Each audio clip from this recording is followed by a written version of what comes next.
Now we move to good health. February is Heart Month. Despite heart disease being the #1 killer, many people think a heart attack is something that happens to someone else. Dr. Frank McGeorge is here with a prime example of why everyone needs to be aware of these symptoms, Doc. Exactly, Karen and Devin. You know, Courtney Alexander was a healthy young mom and an athlete, but she nearly died from a heart attack, and now she's hoping her close call can help save lives.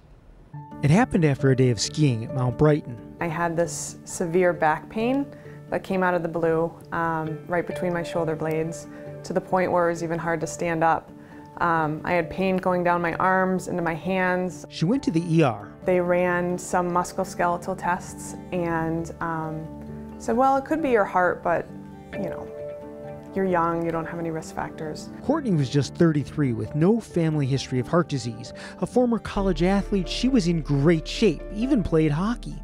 But she was having a heart attack. 20 minutes after I got discharged, I went into full cardiac arrest at my neighbor's house. The person who witnessed it called for help, started CPR immediately. The 911 dispatcher walked the people through CPR. Police were first on the scene. They had an AED, automatic external defibrillator, in the back of their car. Doctors at the University of Michigan discovered Courtney had suffered a type of heart attack called SCAD, spontaneous coronary artery dissection.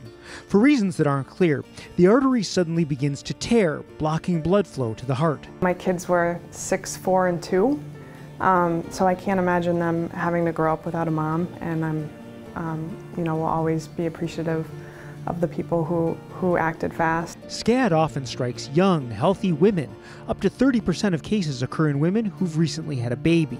The symptoms can include chest pain or discomfort, shortness of breath, pain in the arms, back, neck, or jaw, nausea, lightheadedness, or sweating. If I would have known that, I might have been more,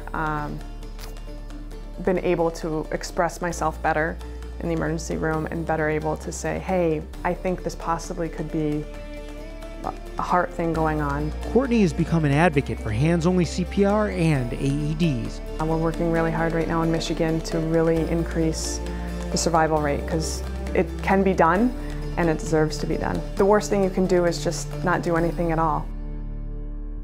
Now, SCAD is generally treated with medication and lifestyle changes. In fact, Courtney now has an implanted defibrillator in her chest just in case it happens again. And you can learn more about SCAD as well as how to perform hands-only CPR on the health page at clickondetroit.com. But there's no screening for it. You only find out when something like this happens, right? That's exactly it. There's really no way to predict who is really at risk for SCAD. Yeah. And we do need to bring attention to that female aspect in terms of heart awareness. Right, exactly, and the after pregnancy effect. In fact, you've got a jump on tomorrow with you've got a red tie on. That's right. Now, tomorrow is National Wear Red Day. The American Heart Association is encouraging everyone to wear red to raise awareness for women's heart issues. And you can also show that you are going red for women on social media using the hashtag #GoRedMI.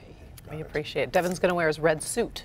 Yes, right? I'm going to borrow it from Steve Harvey if I can track him down. I don't think I have a red suit. That would be, you'd get a lot of attention. Oh, that would be, you'd raise awareness. No doubt about it. Oh,